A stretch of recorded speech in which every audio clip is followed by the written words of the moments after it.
tenemos un invitado de lujo esta noche, así que yo les pido a todos, por favor, apaguen sus micrófonos. Vamos a despegar, como decía el Moré, vamos a despegar agradeciendo antes a la señora Ruth Argüello y a todos los que han hecho posible que esta clase se lleve a cabo. Querido Rabino, estamos en tus manos, de Bacallá, el tiempo es tuyo. Bueno, en algún momento voy a compartir la pantalla con una presentación de PowerPoint. Hay ciertos puntos que me da mejor verlo escrito en papel, quizás explicarlo se puede hacer un poco difícil, ¿no? Bueno, primero que todo, darle gracias al rabino Joseph Franco por la invitación, al cual tengo el gusto y el sejud de conocer, a él, a su hermano Eliau, a Rab Eliau Franco, a toda su familia, en verdad, la verdad son una familia muy querida por mi familia. Así que, Baruch Hashem, gracias por esta invitación, conocer a sus alumnos, conocer a su comunidad. Y bueno, esperemos que esta clase, esta charla, traiga algunas cosas refrescantes para cada uno de ustedes. Es algo que he venido estudiando en algún momento, si bien no, por mi actividad diaria no tengo mucho tiempo para estudiar este tipo de temas, pero es algo que siempre me ha llamado la atención, principalmente quizás por mi formación previa, que es una formación de ingeniero, ¿ya? No siempre estudié Torah. Entonces, justamente estos temas de física, matemática, me llaman la atención. No escribo mucho al respecto, tampoco hago muchas clases al respecto por mi actividad diaria, pero bueno, ahora que se me presentó esta posibilidad, cuando Rab Yosef me dijo de qué podíamos enseñar, bueno, usar esta instancia para transmitir este tipo de conocimiento. Quizás hay muchas cosas que ustedes ya conocen, tampoco voy a descubrir la pólvora con esto, pero a veces es bueno que alguien te lo diga y sobre todo que lo traiga o lo relacione, conceptos físicos tan abstractos como la física o la matemática, lo adapte a nuestra vida diaria. ¿Cuál es el mensaje que nos puede entregar hoy día a nosotros como judíos primero y como personas? Conceptos tan obvios que a veces que son tan obvios no los podemos apreciar, están en la naturaleza. En este caso, vamos a hablar del tiempo. ¿Ya? El tiempo, algo que incluso dentro de los Jajamim no hay una postura única con respecto a qué significa el tiempo, qué es el tiempo, el espacio. De ahí nosotros podemos derivar varias cosas, por ejemplo, la cantidad de años que tiene el universo. Nosotros no tenemos una diferencia entre los científicos, entre lo que dice la ciencia versus lo que dice la Torá. Nosotros sabemos que la Torá nos enseña que tiene el mundo 5.780 años. La ciencia habla de billones de años. Entonces, ¿cómo hacemos coincidir estos dos valores? Bueno, en ese punto específico no vamos a hablar. Seguramente puede ser para una próxima oportunidad. Pero sí podemos entregar ciertos conceptos que nos pueden llevar a entender el porqué de esta diferencia de edad. ¿Ya? Nos vamos a centrar específicamente en lo que es el tiempo por sí mismo, ¿ya? Y cuál es la aplicación para nuestras vidas, el manejar este concepto del tiempo. ¿Ya? Voy a compartir la pantalla. El tiempo en la física, ¿ya? Ese es el primer punto. Los puntos claves de esta charla es el tiempo, lo que significa el tiempo para la física tradicional. ¿Cuáles son los instrumentos de medición del tiempo? Ya, los que hoy día nosotros utilizamos para medir el tiempo. Ya yo creo que por lo menos el reloj ya todos lo conocemos. Y la aplicación, el tiempo en la Torá, de acuerdo a la opinión de nuestros sabios, que es exactamente el tiempo, y la aplicación espiritual, que es lo que en verdad yo creo que nos convoca hoy día. Ya saber cuál es la aplicación espiritual para el tiempo hoy en día. Entonces, en la física tradicional, que tenemos que definir el tiempo es una especie de magnitud, ¿ya? Una magnitud que sirve tanto para medir la duración o la separación de uno o más acontecimientos o eventos, ¿ya? Así como hoy día nosotros nos programamos para tomar una charla vía online, tuvimos que fijar un tiempo. Esto nos permite ordenar también las secuencias en pasado, en presente, en futuro.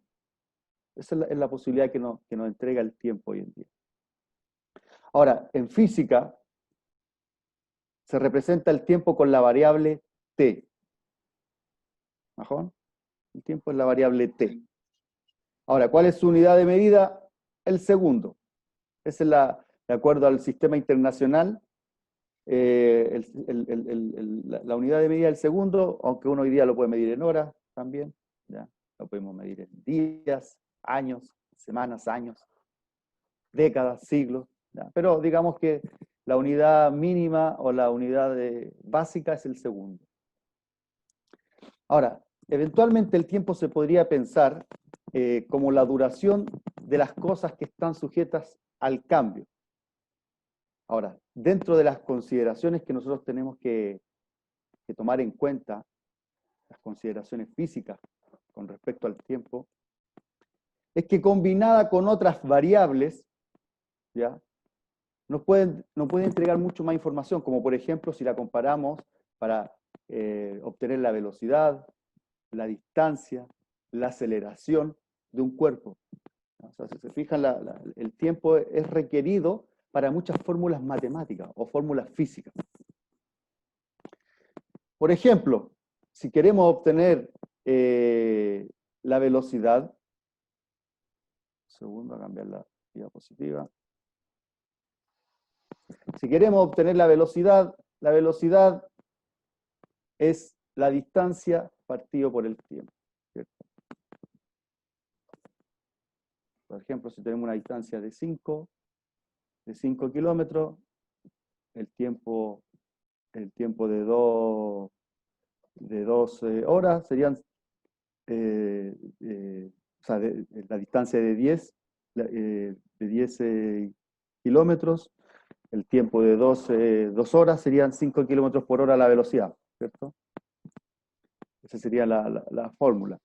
También el tiempo, podemos obtener el tiempo de la división entre la distancia y la velocidad, si es que no conocemos el tiempo y la variable que buscamos dentro de la fórmula es el tiempo en sí, es una simple operación matemática, entonces nos daría que es la distancia dividido por la velocidad.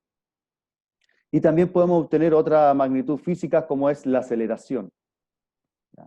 Y esta aceleración se da de una relación entre la variable del tiempo, de la distancia partido por el tiempo. Ahora, esa variable de la velocidad es una resta entre la velocidad final, la velocidad inicial, partido por el tiempo final, por el tiempo inicial, y así obtenemos lo que es la aceleración, ¿ya? La aceleración, para los que no saben, yo creo que todos saben lo que es la velocidad, lo que es la distancia, ¿ya? Y lo que es el tiempo. La aceleración quizás puede tener un poco más de complejidad, y la aceleración es el cambio en el tiempo entre dos velocidades, ¿ya? Es como cuando uno tiene que acelerar el auto. ¿Cuánto acelera? ¿Cuánto tiempo se demora en llegar a cierta velocidad, ¿ya? La aceleración, el poder de aceleración que tiene el automóvil, ¿ya? Entonces, ¿cómo lo obtenemos eso? Con dos variables, necesitamos la velocidad y necesitamos el tiempo, pero necesitamos una velocidad inicial, una velocidad final, también un tiempo inicial, un tiempo final, para saber cuánto fue la capacidad de la aceleración de ese automóvil, ¿ya? Ahora, también el tiempo lo podríamos ver relacionado con el tema de la relatividad, ¿ya? Este es el tiempo que estamos conversando ahora, es el tiempo clásico, de la mecánica clásica, ¿ya?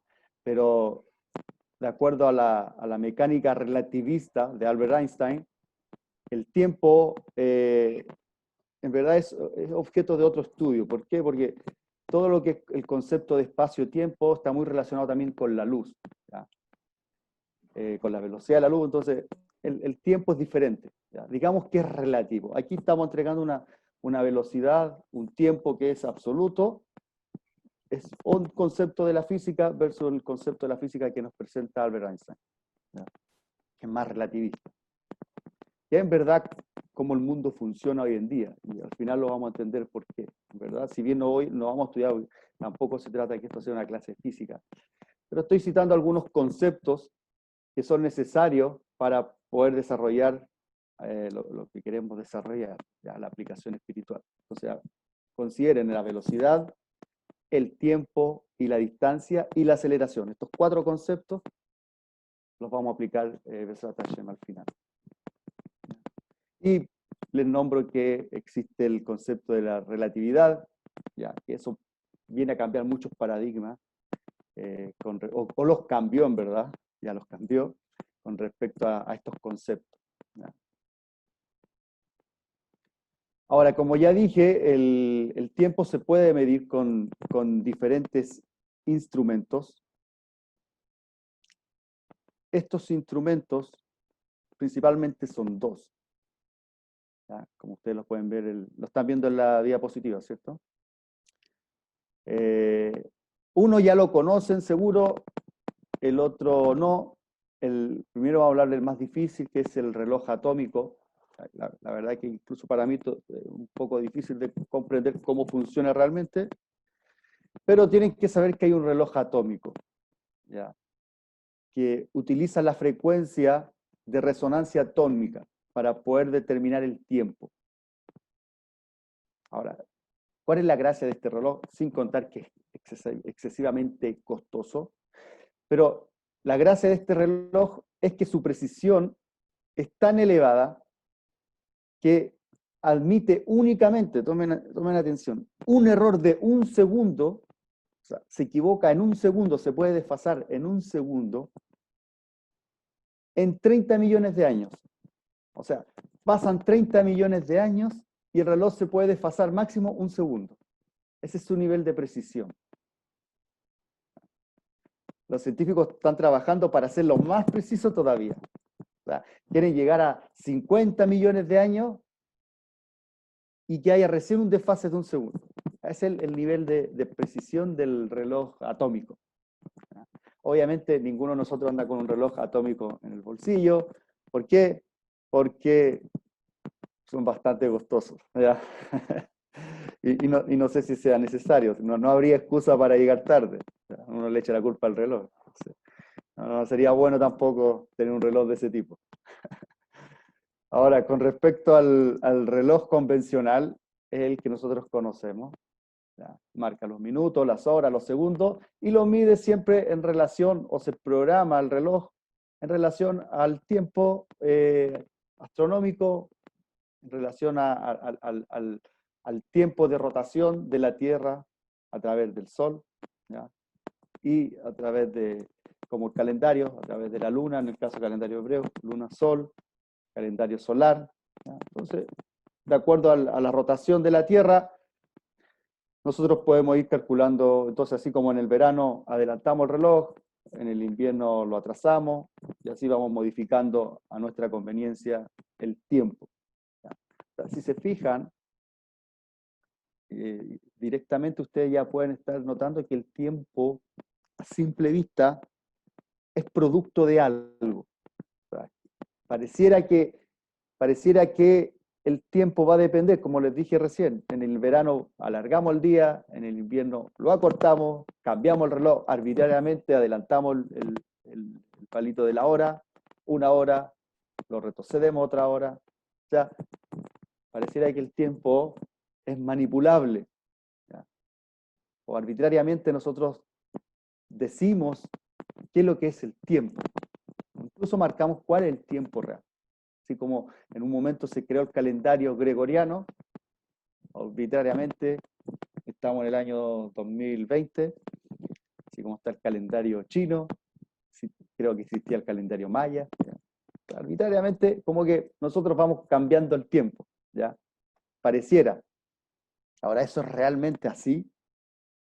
Entonces, sería bueno ver la opinión de nuestros sabios. ¿Ya? Vamos a traer el Mahloket, principalmente entre lo que es el Ramban, Maimónides, Ramban Nachmanides, el Rashba y el Rahabad. ¿Ya? Son cuatro opiniones que vamos a considerar ahora. ¿Ya? Están viendo en la pantalla la diapositiva, ¿cierto? Son esas cuatro opiniones. Ahora, hay un sefer que se llama Ciencia y Torah. Bueno, hay varios libros que se llaman así. ¿Ya? No está en español este libro, ¿sí? Y este libro trae, este Mahloket, lo explica muy bien. ¿Ya? Entre paréntesis, cuando termine la clase y cuando ya esté lista la grabación, les voy a mandar esto mismo que estoy diciendo, se los voy a mandar escrito, ¿ya? Para que lo compartan junto con la grabación de la clase seguramente. Hay personas que me han pedido la grabación, entonces junto con la grabación se publique este archivo escrito con lo que estoy diciendo, ¿ya? A mí siempre me gusta escribir todo lo que hablo y publicarlo, ¿ya? Creo que de una manera se ve más serio. Entonces, ahí van a encontrar las referencias exactas de todo lo que estamos hablando, ¿ya? Así que para los que estén interesados en leer algo después, van a tener este material, ¿ya? Entonces, este libro nos trae la opinión primero del Rambam, Maimónides. El Rambam, en su libro Moreh Nevuchim, conocido como la Guía de los Perplejos, ¿ya? Seguramente ustedes ya han escuchado hablar de este libro, donde Rambam viene a confrontar varios conceptos filosóficos de ciencia, ¿ya? Principalmente para aumentar la emuná, que es justamente lo que queremos hacer ahora, a través de esta clase. Escribió que el tiempo es una cosa creada por Hashem, ¿ya? Es una creación en sí misma, pero que depende del movimiento, ¿ya? O sea, depende de otros factores. Si se fijan, cuando lo vimos en las fórmulas matemáticas, el tiempo está relacionado siempre con otros factores: distancia, aceleración, tiempo, velocidad. Aquí el Rambam nos dice, el tiempo depende del movimiento. O sea, si no hay movimiento, no hay tiempo. Según el Rambam, Maimónides, nuestras unidades de tiempo familiares presuponen la existencia de cuerpos celestes, particularmente el Sol.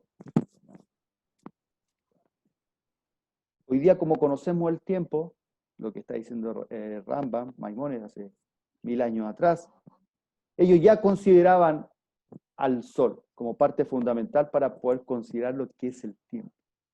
Los días, los meses, los años, todos se basan en los movimientos del Sol y la Luna, mientras que las horas, los minutos y los segundos simplemente son subdivisiones o fracciones de un día. O sea, para Maimónides, el evento principal que marca el tiempo es el día. Y el resto, minutos, así como lo dijo la agencia o esta agencia que determina los tipos de medida, el segundo en verdad es una fracción de lo que es el día. El minuto, la hora es una fracción del día. Aquí el que importa, de acuerdo a Maimónides, es el día. Por esta razón, la Torá usa los términos tarde, mañana, día y noche. ¿Recuerdan? Durante los 6 días de la creación, fue la tarde y fue el día, ¿ya? Ahora, usar estos conceptos, cuando nosotros usamos estos conceptos, o Maimónides cuando dice que el sol, o sea, el tiempo depende de la rotación, en este caso, depende también del sol, se produce un problema. ¿Por qué? ¿Cuál es la dificultad que se presenta en el Rambam, o de acuerdo a la visión del Rambam? Es que al depender de los movimientos físicos, el tiempo, entonces, antes de la creación, no había cuerpos celestes, no había sol, no había luna, no habían estrellas, no había nada. Entonces no había una base para medir el tiempo. ¿En qué momento empezó el tiempo? O sea, si Maimónides nos dice, el tiempo depende de los movimientos, pero recordemos que al principio de los 6 días ya tenía que haber tiempo. Entonces, ¿cómo es posible? Si todavía no había creación, no hay tiempo. Ahora, el Rambam resuelve esta dificultad en lo mismo que él plantea, recurriendo a la visión que también comparte Rashi y comparte el Radak, que dice que toda la creación, los cuerpos astronómicos, todo lo creado, en verdad que se creó el primer día. Todo partió el primer día de la creación. Solamente que después fueron distribuyéndose durante el resto de los 6 días de la creación. Es así como el Sol fue creado el primer día, pero fue puesto en órbita el 4.º día. Por eso, de acuerdo a Maimónides, el tiempo se empezó a medir de acuerdo a lo que nosotros hoy día conocemos como medida de tiempo, o como tiempo recién en el 4.º día de la creación. Pero en verdad, el tiempo se creó el primer día, junto con todo.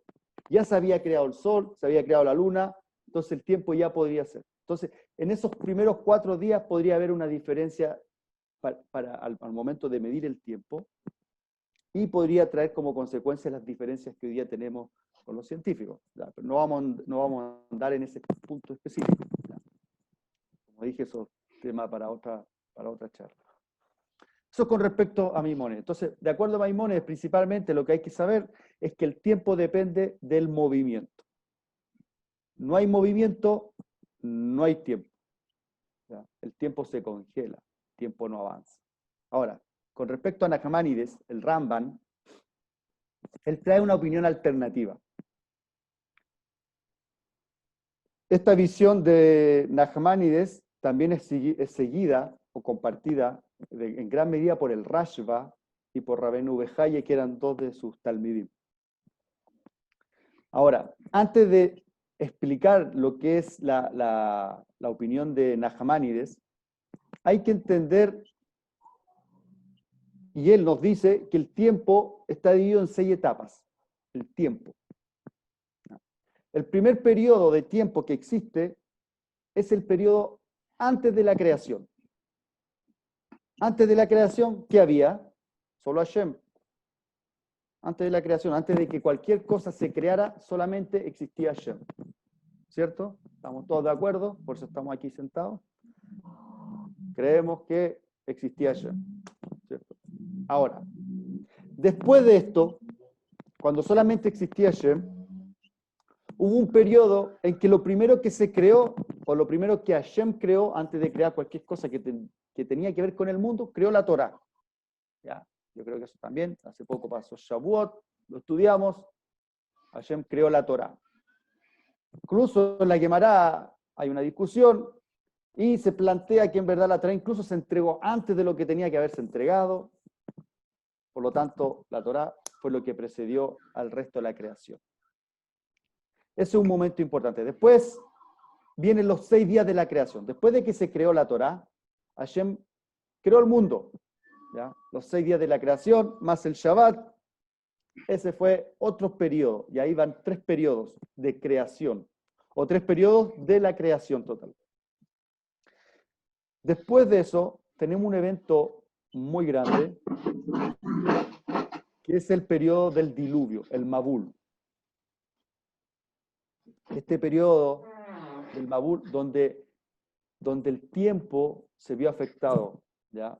Porque la naturaleza en sí tuvo cambios, ¿ya? La naturaleza en parte fue manipulada, ¿ya? Entonces, obviamente eso repercute en el tiempo, en la medida del tiempo. Por ejemplo, hoy día cuando los arqueólogos empiezan a tomar cosas, encuentran cosas, miden tasan el año que podría tener este objeto que encuentran, ellos no consideran todos estos factores. no consideran el periodo del diluvio. El periodo del diluvio mismo, el año que duró el diluvio. Previo al diluvio ya había un mundo. Durante el diluvio había otro mundo. Y por último, cuando terminó el diluvio, quedó otro mundo, otra creación. Entonces, todos estos factores pueden influir para poder determinar cuál es el real tiempo que tiene la Tierra, la creación, el mundo, el universo. Por eso podemos encontrar, esta puede ser uno de los factores por el cual nosotros podemos encontrar diferencia entre lo que dice la Torá, entre lo que dice la ciencia con respecto a la cantidad de años. Ahora, todas estas etapas, la existencia tuvo sus principales cambios. Y esto es lo que provoca finalmente el cambio de la percepción del tiempo.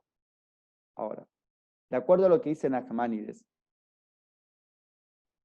¿cuándo comienza a medirse el tiempo? Nachmanides nos va a traer dos conceptos, dos conceptos interesantes. Primero, Nachmanides no considera la posibilidad que el tiempo medible comenzara antes de la creación del universo físico. O sea, de acuerdo a Nachmanides, el mundo se crea y comienza recién la medida del tiempo. O sea, el tiempo requiere de creación. No puede partir desde antes. O sea, nosotros hemos hablado recién que antes estaba Shem, todavía no había una creación, todavía no se crea la Torá, entonces podríamos entender de acá que recién cuando se creó la Torá ya podríamos empezar a medir el tiempo, o recién los primeros 6 días de la creación, si es que consideramos que la Torá todavía estaba en un nivel solamente espiritual, no físico, en un plano físico. ¿Ya? Entonces, recién, todo ese periodo previo a la creación del mundo tangible, no se podía medir el tiempo, de acuerdo a lo que dice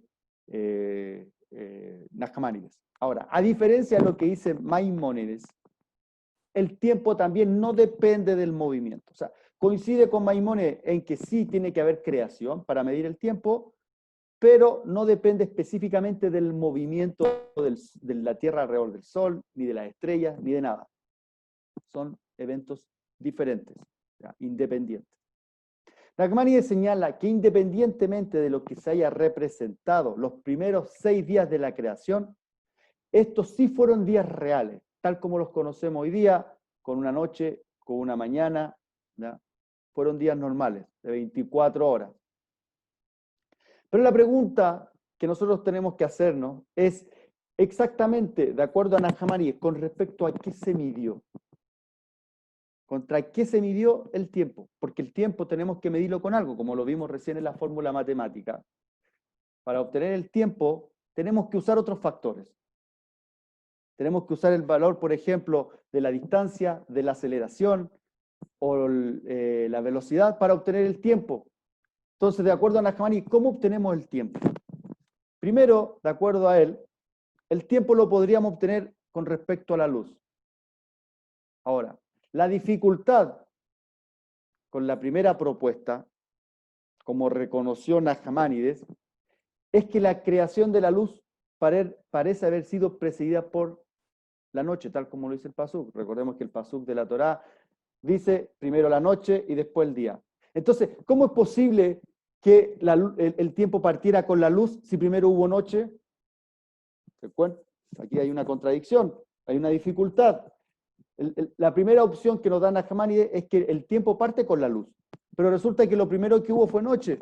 Entonces, ¿cómo responde a esta duda o a esta contradicción Nachmanides? Nachmanides dice, mira, en verdad, lo primero que había era noche, pero ya había sido creada la luz. La luz fue creada durante la noche, junto con la noche, pero la luz estaba en un plano diferente. Y recién al otro día se puso en el mundo físico tangible. ¿Ya? Tal como lo dijimos anteriormente, el primer día de la creación, como dice Maimónides, se creó todo, luz y oscuridad. Entonces, es como el concepto que se dice, que la luz en verdad es la ausencia o sea, la oscuridad es la ausencia de la luz. ¿Ya? No quiere decir que la luz no esté, lo que hace es que la luz está oculta. Y eso es lo que nos enseña Nachmanides. ¿Ya? La luz fue creada con la oscuridad, pero aparte. Y en base a esa luz, ya se empieza a medir el tiempo. O sea, el primer día de la creación es el primer día de la creación y comienza el tiempo a existir. Ahora, también nos trae otra referencia para poder decir en qué momento comienza a medirse el tiempo. El otro concepto que nos trae es el Iuli.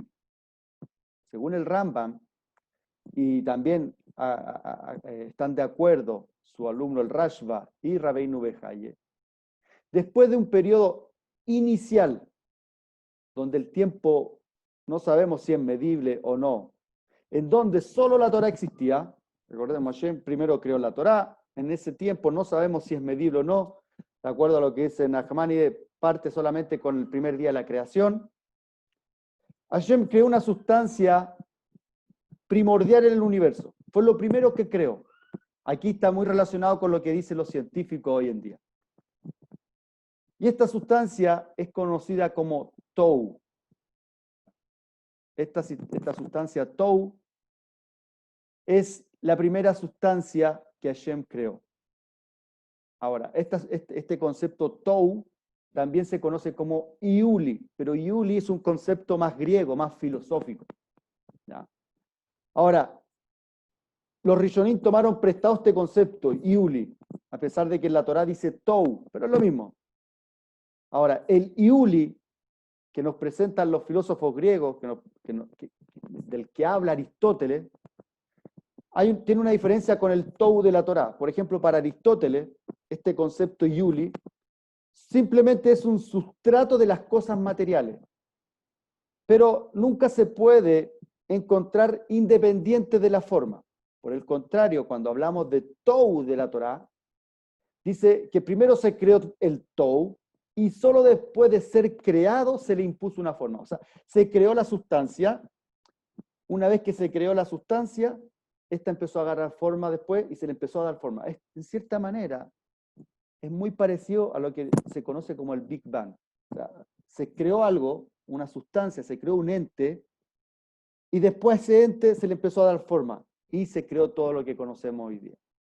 Más o menos el concepto del Big Bang, ¿cierto? Me imagino que muchos ya han escuchado de ese concepto, no es nuevo, es un concepto antiguo ya, y los científicos dan una explicación, lo que es la creación del universo, por eso es que el universo siempre está en constante expansión. ¿Por qué? Porque todavía el universo retiene la fuerza inicial que significó la explosión y todo se va creando a medida que se va expandiendo.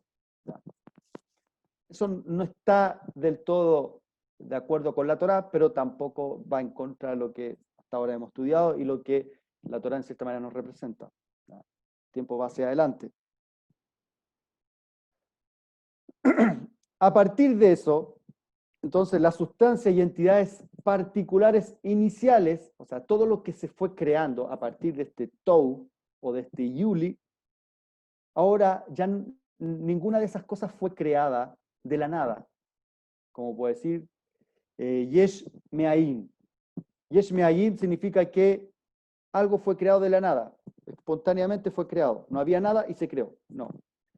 De esta forma, al Hashem haber creado una sustancia inicial, ahora usamos el concepto Yesh Mi Yesh, o sea, algo que creció de algo, no algo de nada, algo de algo. Entonces, digamos que todo viene de algo, pero esa primera sustancia Hashem la creó. Eso es lo que nosotros creemos. Los científicos creen que eso ya existía de la nada y fue espontáneo.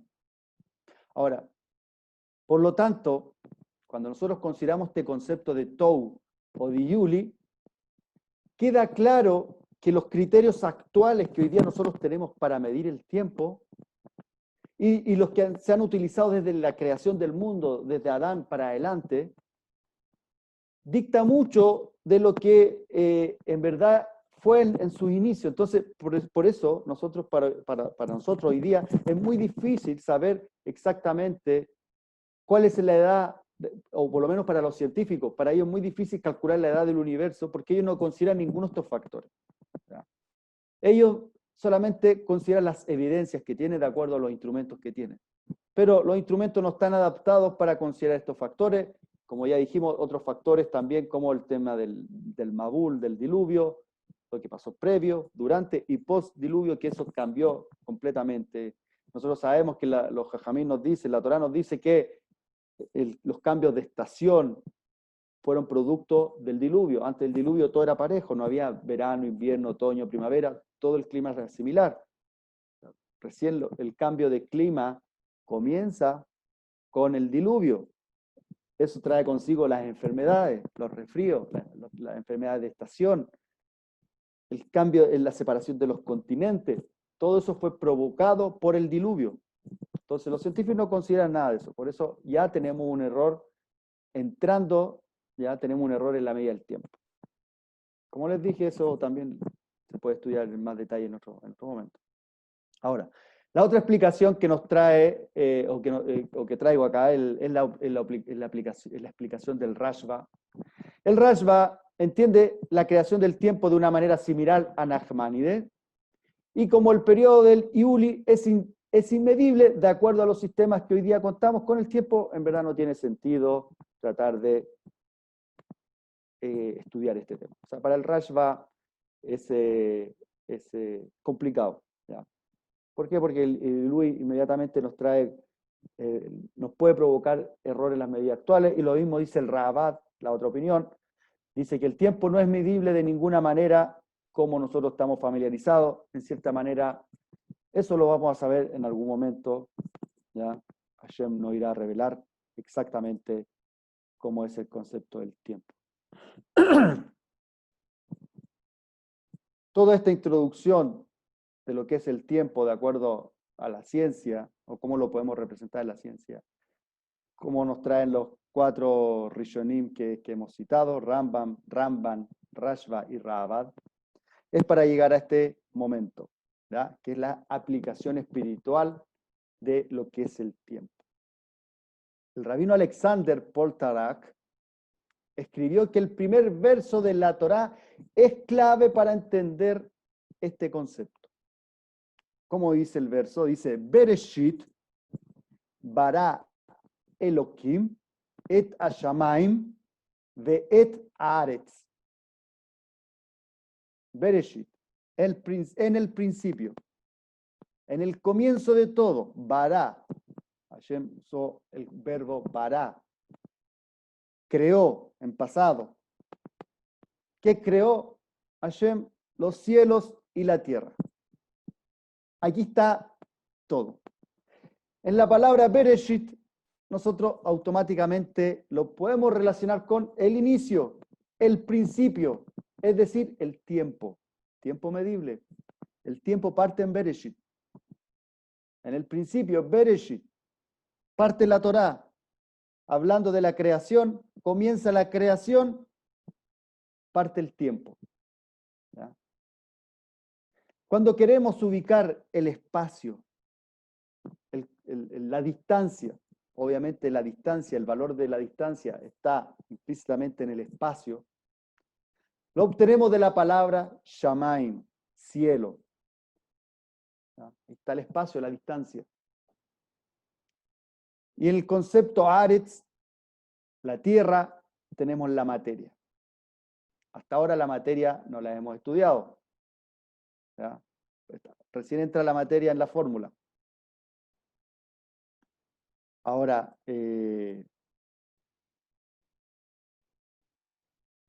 vamos a ver de qué se trata la materia. ¿Ya? Ahora, Nachmanides, de este concepto, de este pasú, principio, cielos y tierra, como dijimos, representa el tiempo, el espacio y la materia. Ahora, es fácil darse cuenta que el principio representa el tiempo, Bereshit, dice Nachmanides, es muy fácil darse cuenta de eso. También es fácil darse cuenta de que el cielo ya representa el espacio. En la fórmula matemática nosotros lo representamos en la distancia. ¿Ya? Pero la Tierra es un poco más difícil darse cuenta que tiene que ver con la materia. ¿Ya? Un poco más difícil darse cuenta. ¿Ya? Ahora, si bien esta comparación parece muy intuitiva, ¿ya? Intuitivamente podría asumirlo, es mucho menos intuitivo que los tres conceptos fundamentales de tiempo, espacio y materia, o es mucho menos intuitivo que tengan estos tres conceptos un denominador común. ¿Cuál es ese denominador común de estos tres conceptos, tiempo, espacio y materia? El cambio. El cambio. La velocidad. La velocidad intuitivamente, o sea, es menos intuitivo, pero está intrínsecamente en estos tres conceptos. En el comienzo, Bereshit, en los cielos y en la tierra. En el tiempo, en el espacio y la materia, hay algo que está dentro, intrínseco en esto, que es el cambio. El cambio está en este tiempo. En el pensamiento judío, el tiempo es cambio. El tiempo es cambio. Cuando nosotros cambiamos, producimos tiempo. Justificamos nuestro tiempo. El Sefer Yetzirah describe este universo como existente en tres dimensiones. Aquí ya entramos a la parte más espiritual del concepto. Él lo trae en tres dimensiones: espacio, tiempo y espiritualidad, tal como se llama esta charla. Son los tres conceptos, ¿ya? Están relacionados obviamente con la velocidad, la distancia y el tiempo. Se expresa en el hebreo original como olam, como está escrito en la diapositiva. El olam es el mundo, es decir, el espacio. También se representa con la palabra shana, año. El año es el tiempo. Y nefesh, la espiritualidad, el alma, la dimensión espiritual. Ahora también, en el Sefer Yetzirah podemos ver que la palabra shana es un sustituto del tiempo, pero también deriva de otra palabra que también conocemos, que es shinui. Shinui, ¿qué es lo que es shinui? Por ejemplo, cuando uno tiene que hacer una pequeña melajá en Shabbat, ¿qué dice el Shulchan Aruch? Si ya no lo puede evitar y lo necesita, por ejemplo, necesita preparar algo para un niño, es mejor hacerlo con un shinui, con un pequeño cambio. ¿Ya? Hacemos algo con un cambio. En vez de hacerlo con la mano derecha, lo hacemos con la mano izquierda. De una manera que no parezca que es una forma normal de hacerlo. ¿Ya? Con shinui. Entonces la palabra shana, que es tiempo, viene de shinui, que es cambio. Por lo tanto, de aquí aprendemos, dice el Sefer Yetzirah, que el tiempo es cambio. Cuando pasa el tiempo, tiene que haber cambio. Si yo paso 10 años, es lo mismo, sin avanzar, ni para arriba, ni Hasbe Shalom, para abajo, y no hemos mantenido estable, sin ninguna evolución, esperemos que sin involución, y nos mantenemos estables, sin avanzar, es como que el tiempo no hubiese existido. Y si nosotros queremos tiempo, tenemos que cambiar. Cambios positivos, obviamente.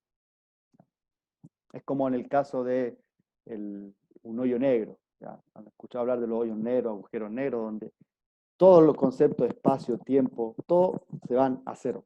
¿Ya? Como que tuviéramos un agujero negro. ¿Ya?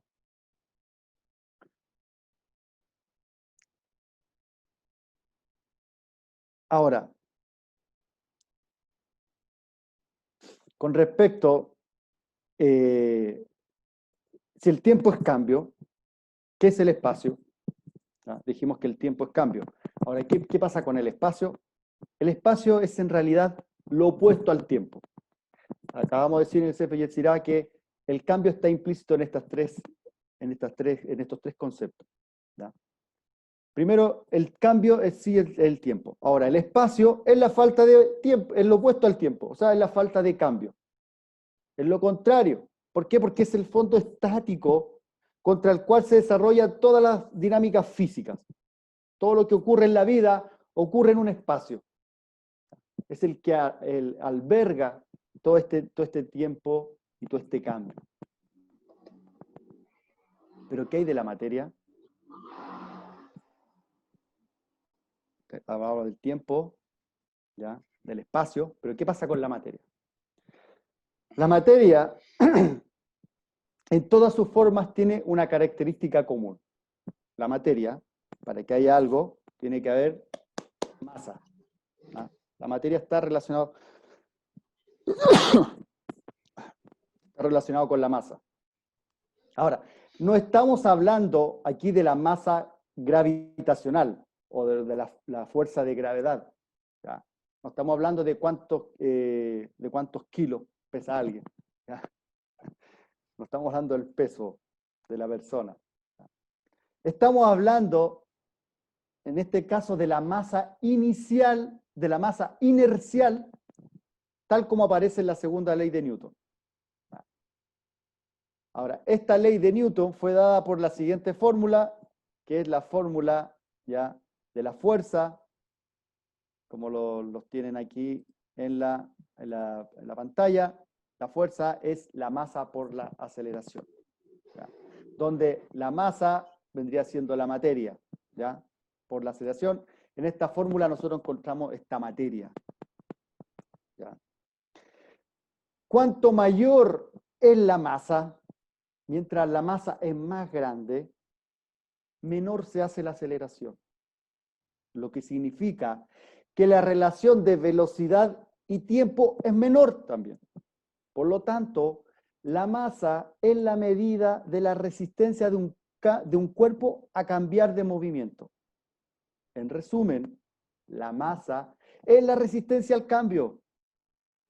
Dijimos que el tiempo y cambio es lo mismo. El espacio es el que alberga esto. Y la masa es lo contrario, es la resistencia, es lo que hace que el cuerpo no se mueva. Ya tenemos. Entonces, el tiempo es cambio, resumiendo, el espacio es la falta de cambio y la masa es la resistencia al cambio. Pero intrínsecamente en estos tres conceptos tenemos que considerar el cambio. Ahora, una pregunta. ¿Por qué el cambio tiene que estar en el centro de nuestra existencia? Se supone que este mundo es sólido, es estable. Planeta Tierra se llama esto. Estamos en la Tierra, no vivimos en el aire, no vivimos en las nubes, no vivimos en el mar ni siquiera, vivimos en la Tierra, tangible, materia.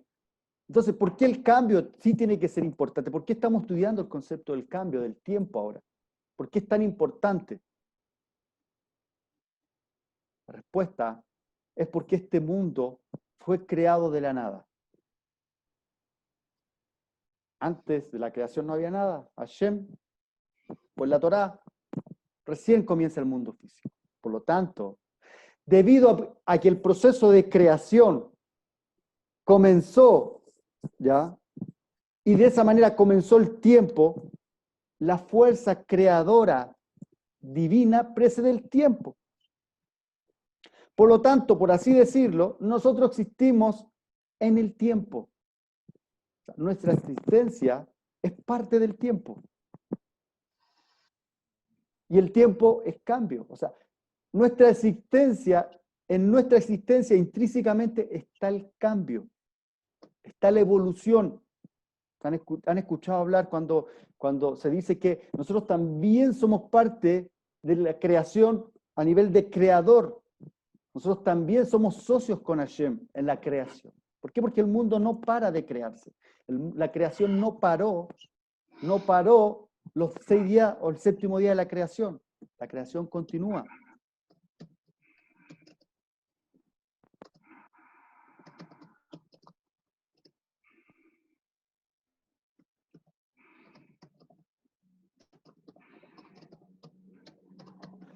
Ahora, la creación, cuando la creación es de la nada,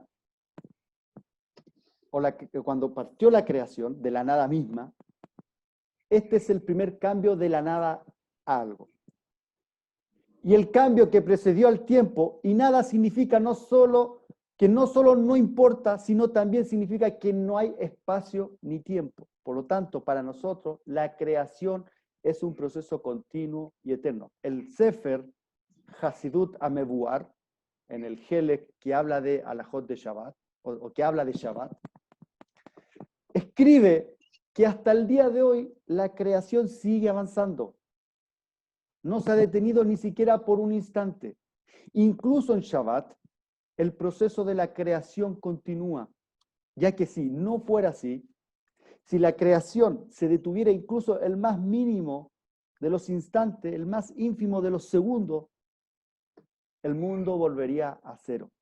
Por lo tanto, toda la existencia, todo lo que nosotros vemos en el universo, toda la creación es un constante cambio y avance. Y el estacionarse, el quedarse parado donde uno está, no está dentro de las posibilidades y de los objetivos de la creación. El funcionamiento, algo tan simple como el funcionamiento de nuestro cuerpo, nuestras células. Hoy día con este tema del corona, vemos cómo el cuerpo empieza a funcionar, a trabajar para producir los anticuerpos. Todo está en constante cambio, adaptarnos al calor, al frío, adaptarnos a las diferentes circunstancias. Nuestro cuerpo, sin nosotros hacer nada, el cuerpo sabe, nuestra alma también, que tiene que evolucionar, tiene que funcionar. La existencia misma de la creación del ser humano es el cambio. Es por eso que el denominador común, el del tiempo, el espacio y la materia, es el primer verso, lo podemos encontrar en el primer verso de Bereshit, cuando dice, Bereshit bara Elohim, et hashamayim ve'et haaretz. En el principio, Dios creó los cielos y la tierra, principio, tiempo, espacio y materia. ¿Ya? En este pasuk podemos encontrar. Ahora, para terminar con mi opinión personal al respecto, mi reflexión. En lo personal, de acuerdo a lo que yo hoy día conozco y lo que yo he estudiado de física, lo que estudié en la universidad y lo que he podido leer hasta el día de hoy, incluso considerando la teoría de la relatividad de Albert Einstein, ¿ya? Donde la relación tiempo-espacio toma, y la velocidad de la luz toma un factor importante en lo que significa o cómo se traduce el tiempo y espacio. Para mí la visión de Maimónides es como, digamos, la más tangible o la que podremos experimentar nosotros como judíos de una manera más lógica y más adecuada. De hecho, tiene que ser así, o si no, no tendría sentido todo lo que estoy diciendo para poder representarlo. En el cual requerimos el movimiento, requeremos que haya un patrón de referencia. En este caso, la Tierra se tiene que mover ya en un sistema solar, tiene que girar alrededor del Sol, tiene que haber noche-día para que nosotros podamos tener tiempo. ¿Ya? Sin movimiento no hay tiempo, dice Maimónides. Yo creo que esa es la... También no se trata de desechar lo que dice Nachmanides con respecto al Iuli, ya con esta sustancia, científicos han encontrado, ya. Pero de todas maneras, el tiempo en sí depende más del movimiento. O sea, aunque haya habido una explosión inicial, esa explosión lleva movimiento. Ya, la creación de los planetas, todo lleva movimiento. O sea, el movimiento está intrínseco. Si no hay movimiento, no hay tiempo, como dice Maimónides, requerimos del movimiento de la Tierra para poder medir el tiempo. De esta misma forma, nosotros debemos movernos. A eso es lo que quería llegar al final, que nosotros, esto es para nosotros hoy día como personas. Si queremos que el tiempo avance en nuestras vidas de una manera positiva y logremos ser parte activa de la creación, debemos avanzar, no quedarnos estacionados. Cada segundo de nuestras vidas debemos justificar el porqué de nuestra existencia en este mundo. Es verdad que el tiempo va a pasar, quedémonos sentados todo el día en la casa, estemos trabajando todo el día o estemos estudiando en una yeshiva, en un Beit Midrash todo el día, estudiando Torah. El tiempo a nivel de reloj va a pasar igual. El sol va a aparecer en un momento, en otro momento va a aparecer la luna, va a haber día, noche, eso va a pasar igual. A nivel físico el tiempo va a pasar igual. Pero a nivel espiritual, el tiempo no va a pasar. Para nosotros, cuántos años vivimos va a ser representado al final de nuestros días en cuánto nosotros hicimos en este mundo. Ese es el tiempo real que nosotros tenemos. Ese es el tiempo real con el cual nosotros contamos. Y eso va a ser reflejado en base a lo que nosotros hacemos, en base a lo que nosotros fuimos capaces en este mundo de producir, de crear.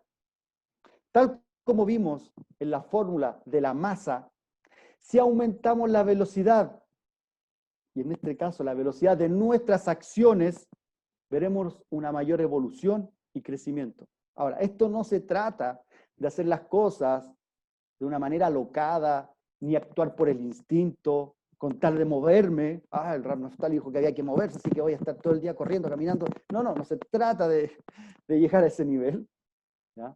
Sino que me refiero al hecho de siempre tratar de pensar en cómo mejorar como persona, como un individuo dentro de una sociedad, dentro de una colectividad, dentro de una comunidad, y por supuesto con el objetivo de llegar a ser un mejor judío y cumplir con nuestra misión en este mundo. El Zohar HaKadosh dice que ¿cuál es la misión del judío en este mundo? Estudiar Torah. Bueno. La pasividad y el querer estacionarse en un punto fijo justifica el por qué ya no deberíamos seguir existiendo. O sea, cuando la persona deja de producir, cuando la persona deja de justificar el por qué está en este mundo, ya no es necesaria su existencia. Por ejemplo, lo vamos a explicar con un ejemplo, yo creo que ya se han dado cuenta de este ejemplo. ¿Cuántas veces hemos escuchado, bueno, todavía no llego a esa edad, pero los que han llegado a esa edad quizás lo han dicho o lo han escuchado de otras personas? Cuando la persona llega a una edad de jubilarse, ¿ya? Hay países que llegan a los 65, 70 años, ¿ya? Hay países que quieren subir la edad de jubilación. Por ejemplo, si está en los 65, quieren subirla a los 70. ¿Por qué? Porque la gente está viviendo más años y se están jubilando muy pronto, 65 años y 10 joven, ¿ya? Y muchas personas no quieren, que nos quieren obligar a trabajar más tiempo, ¿ya? Y las personas que dicen, que se quieren, aquí como se dice en Israel, se quieren ir de pensia, ¿ya? Se quieren ir de pensia, significa se quieren pensionar, ¿ya? Se quieren ir de pensia, nadie a la hora de cumplir 65, me quiero jubilar, no quiero hacer nada, estar ahí, guatita al sol, sin hacer nada, sin preocupación, ¿ya? Dicen mucho. Se quieren jubilar para hacer nada. Muchos llegan a ese momento y después de estar toda una vida activa, trabajando físicamente o mentalmente de acuerdo a su profesión, deciden parar y detenerse. Y deciden jubilarse de todo, no solamente del trabajo físico que realizaban, sino que se quieren jubilar de todo y hacer nada. Y es así que en muchos casos, en muchos de estos casos, estas personas, una vez que comienzan a jubilarse, durante toda su vida fueron personas muy sanas, muy saludables, siempre bien, los resfriados nunca le tocaban, pero se jubilan y empiezan a venir todos los problemas de salud, mentales, incluso la parnasá empieza a variar. ¿Tiene algo que ver jubilarse, recibir menos salario que una persona activa y que por eso tienen problemas económicos? No debiera ser eso. Recordemos que Hashem a cada uno en Rosh Hashanah le determina su parnasá, independiente si la persona está trabajando o no está trabajando, cada uno va a recibir su parnasá. O sea, si la persona se jubila no tendría por qué recibir menos, ¿ya? Si nosotros confiamos en que todo viene de Hashem. Pero justamente empieza a recibir menos, se empieza a enfermar, empieza a tener problemas. Lamentablemente incluso muchos llegan a pasar de este mundo en corto año. O sea, muchos ni siquiera alcanzan a recibir toda su jubilación. La terminan recibiendo la viuda, los hijos, ¿ya? Entonces, ¿qué podemos obtener acá? Como dije anteriormente, el Zohar HaKadosh dice en Parashat Shelach, dice que la misión del judío en este mundo es ocuparse de la Torá. Entonces, si la persona quiere jubilarse, jubílate del trabajo que hacías diariamente por 20, 30 años. Pero ¿por qué jubilarse del estudio de la Torá? ¿Acaso un Talmid Jajam se jubila del estudio de la Torá? El estudio de la Torá es la única profesión que nos asegura nunca jubilarnos y estar siempre activos. Es la única profesión que nos asegura que cada día vamos a aprender algo nuevo y vamos a ir evolucionando. Porque el problema de jubilarse, de irse de pensia, no es dejar de trabajar físicamente. Es la mentalidad de no querer hacer nada. Y justamente lo que Hashem quiere es que nosotros hagamos algo. Por eso tenemos estos conceptos que parece que fueran tan abstractos: física, tiempo, distancia, la velocidad, la aceleración. Tenemos una masa que se mueve a una aceleración de un cuerpo se mueve a una velocidad inicial, a una velocidad final, sacamos una fórmula, toda una fórmula matemática, pero toda esta fórmula matemática tiene una trascendencia espiritual, y esa trascendencia es que nosotros tenemos que estar en constante movimiento. Si nosotros no nos movemos, nuestra vida se detiene. En esta vida, a pesar de que el reloj sigue avanzando igual, los años van a pasar físicamente, pero nuestra vida, el tiempo en nuestra vida se detiene. Y si se detiene, es como que no existiéramos. Entonces, entre no existir a nivel de producir en este mundo, de justificar nuestra existencia, a no existir de verdad físicamente, no hay mucha diferencia. Entonces, que Hashem nos ayude ya a justificar el por qué nosotros tenemos que seguir existiendo en este mundo. ¿Se acuerdan de la parashá Vayeshev? Parashá Vayeshev dice que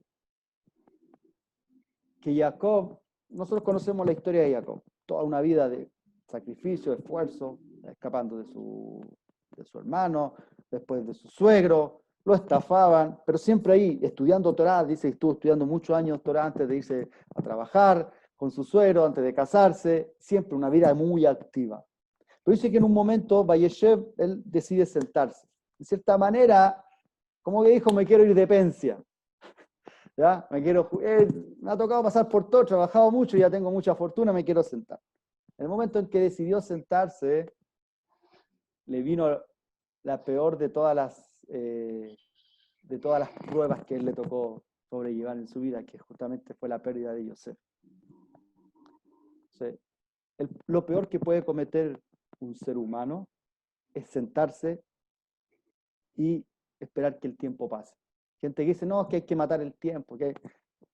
No, uno no tiene que matar el tiempo. Uno tiene que tomar el tiempo y vivir el tiempo. Como dijimos en una parte de la charla, nosotros somos parte del tiempo. Tenemos que estar de acuerdo a lo que Hashem creó este mundo físico, también relacionado con lo espiritual. Nosotros somos movimiento. Mientras nosotros nos movamos, podemos llegar hasta los 120 años. Será Hashem, porque nosotros estamos justificando el porqué en esta vida. El estudio de la Torá, si uno ya tiene 80, 90 años, la Torá, eso es vida, eso es tiempo. Uno quiere más tiempo en este mundo físico, ganas ese tiempo. El tiempo se gana. ¿Cómo lo ganamos? Estudiando Torá, haciendo misbot, moviéndonos. Esto no se trata de estar con una pala y una picota hasta los 120, no. Cuando hablo de moverse, del cambio, me refiero a uno como persona. ¿Ya?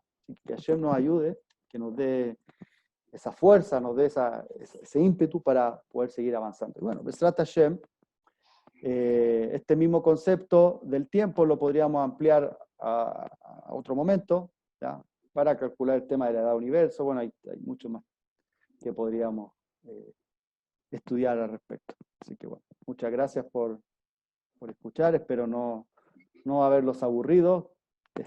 Hay cosas que a veces cuestan un poco, tema matemático, cuesta un poco asimilarlo, pero bueno, espero que la reflexión final sí haya valido la pena.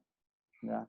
Y bueno, Todá, Rabá, querido Jajam, gracias a Dios que grabamos el video, porque creo que nos va a tocar repasarlo unas cuantas veces para poder, para poder entenderlo mejor todavía. Pero verdaderamente, como decías, al final, ya parar de matar el tiempo, aprovechar el tiempo,